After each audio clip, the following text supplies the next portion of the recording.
Hello everyone, I am Mirzam Abdullah from Design Dynamics. From today, we are going to start our Wondership Filmora beginner series from basics concepts of the Wondership Filmora.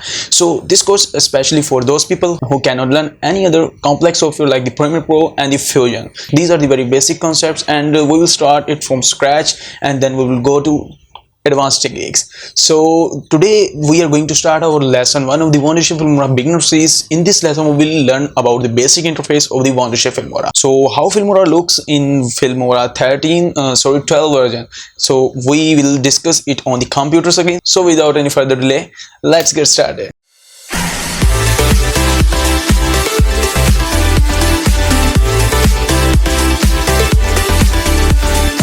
So this is our Wondership Filmora interface, looking so much friendly. So many people use it for YouTube videos to create their videos in designing way, and this is best software for the designing. So this is our interface of the Wondership Filmora. How it looks: there are three main panels of the Wondership Filmora.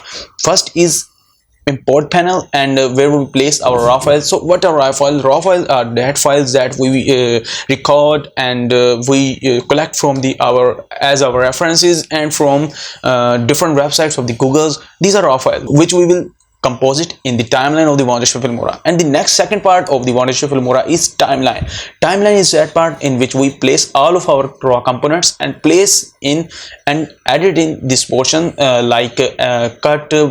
cutting, speed up, speed down, slow down, and audio remixing, synchronization, and all of these editing we will do in this part, like timeline, which is timeline. And the third part of the Wondership Filmora is output window. Output project will show here in the output panel, and it can be maximized and can be minimized. So we can observe our output objects in, so we can observe our edited projects in the output panel. So how we can import our video in the Wondership Filmora?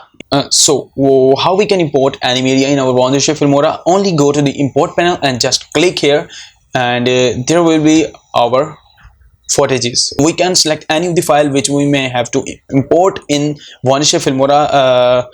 Suppose that I will import it. This is high resolution window. It will place here, but it will not play and will not show in the output window, because if we will select it or click it, it will show here. Without any click, it will not show here because it is in our import panel. We will place it on our timeline by drag and drop it in this portion. So when we will drag and drop it, obviously we will place it in its original quality, which is 4K.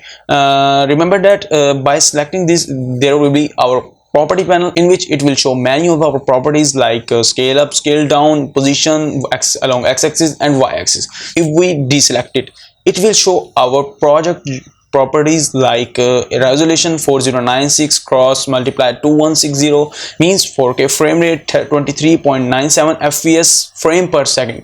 What is frame per second, I will guide in next video. And if we select it, there are many properties of our video. We can change them by scroll them, even by putting the value 143 to 543. It will disturb our window so much. So it just for example. So if we may have to cut this object from this timeline from anywhere, we will go to here and press this scissor icon from here. If we don't want to do this, only go to this tab, toolbar. We will discuss toolbar in detail, but for that time only inside that we will go to here and press the scissor icon. It will cut our clip and we can move it anywhere. Only click this clip and place delete button, it will delete our clip. So this was the basic interface of the Filmora. If you want to hide this layer, you can select this layer and press this I button, and if this I will cross, then it means our layer is hide. We can go here, but our project will not show here. And if we want to lock this layer, unhide this layer. And if we want to remove the sound of this layer, any sound in our video, we can remove it from silent. Remove not silent by pressing this. If we want to lock this layer, we will not apply any of the transition, effect or transformation, then we may have to click this lock icon and this will lock. We cannot select it and there will no any property of this project because we have been locked it. If we unlock it, there will all property, there will show, it will show all property panel for our clip. So this was the basic concept of the basic interface of the Wondershare Filmora. So I hope you have understand all of these concepts. So if you like this video, don't forget to press the subscribe button and press the bell icon hurriedly. Thank you.